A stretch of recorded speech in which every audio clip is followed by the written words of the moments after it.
Telangana news today में आपका खैर मकदम है। आइए देखते हैं आज की ये अहम खबर। आइंदा आम इंतखाबात 2024 के पेश नज़र आज 6 बजे शाम अतापुर पुलिस स्टेशन हदूद में पुलिस ने फ्लैग मार्च मुनक़्क़द किया। पाकिज़ा होटल से छावनी 9 नंबर MM पहाड़ी चिंतलमेट और सुलेमान नगर से होते हुए ये वापस अतापुर पुलिस स्टेशन पहुंचा। इस फ्लैग मार्च में CAPF TSSP फोर्स की टुकड़ी ने राजनगर डिवीज़न के अमले के साथ फ्लैग मार्च में हिस्सा लिया। ये flag march Shri CH Srinivas IPS DCP Rajnagar zone की निगरानी में किया गया। इस मौके पर Vijay Kumar additional DCP Rajnagar zone, Shri T Srinivas ACP Rajnagar division, inspector Attapur PS, inspector Mailardevpally PS और SI और अमला मौजूद था। और फ्लैग मार्च के बाद DCP ने मीडिया से बात करते हुए तफसीलात बताई।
పహాడి ఏరియాలో సెంట్రల్ ఆంధ్ర పోలీస్ ఫోర్స్తో కలిసి law and order police local వాళ్ళతో కలిసి ఈ ఫ్లాగ్ మార్చ్ ఆర్గనైజ్ చేయడం జరిగింది.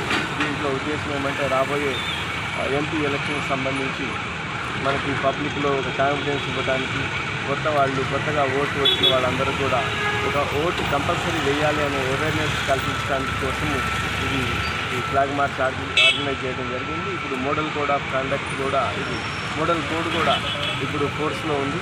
ఎవరు కూడా ఎన్నికల కమిషన్ ఇచ్చిన ఆదేశాలకి ఉల్లంఘిస్తే కేసులు కట్టడం జరుగుతూ ఉంది. అలానే కొన్ని చెక్ పోస్టులు కూడా ఆర్గనైజ్ చేయడం జరిగింది మా దగ్గర. వాటిల్లో అన్అకౌంటెడ్ క్యాష్ కానీ, ఉచితాలు ఏదైనా పంచడానికి తీసుకెళ్లేది కానీ, ఓటర్లను ప్రలోభపెట్టడానికి ఏదైనా సరే పంచడానికి తీసుకెళ్ళిన వాటిని కానీ అవి తీసేయడం జరుగుతూ ఉంది. ఈ ఎన్నికల్లో అందరూ ఫ్రీ అండ్ ఫెయిర్ పోల్లో భాగంగానే మేమందరం దీనికి అంకితమై పనిచేస్తున్నాం. ప్రజలందరూ కూడా ఆ ఓటు హక్కు వినియోగించుకొని ప్రజాస్వామ్య స్ఫూర్తిని నింపాలని కోరుకుంటున్నాం. अब दीजिए इजहारुल हक को इजाज़त। मिलते हैं अगले खबर के साथ। तब तक के लिए हमारे चैनल को लाइक, कमेंट, शेयर करना ना भूलें। अल्लाह हाफिज़।